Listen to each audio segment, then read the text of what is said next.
మనకి Indian cricket టీంలోకి వెళ్తాం అనేది కొంచెం ఈజీ అనే చెప్పాలి.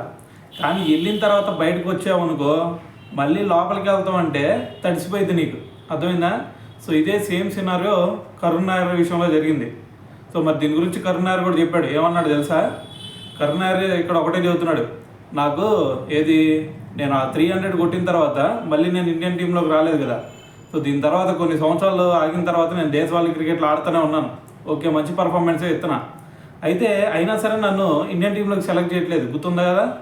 సో మరి ఇటువంటి సినారియోలో నాకు ఒక ఇండియన్ క్రికెటర్ నాకు ఒక సలహా ఇచ్చాడు. అదేంటంటే, ఇక నువ్వు రిటైర్మెంట్ ఇచ్చేసి బయట చాలా లీగ్స్ జరుగుతున్నాయి వేరే వేరే కంట్రీస్లో, వాటిలో ఆడుకున్నావు అనుకో గట్టిగా వస్తాయి. సో కాబట్టి నా మాటిని ఒకసారికి రిటైర్మెంట్ ఇచ్చేయని చెప్పాడంట.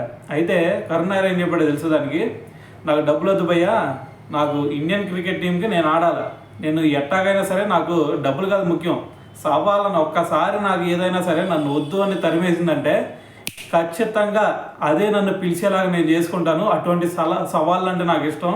సో అందుకని చెప్పేసి నేను రిటైర్మెంట్ ఇవ్వలేదు.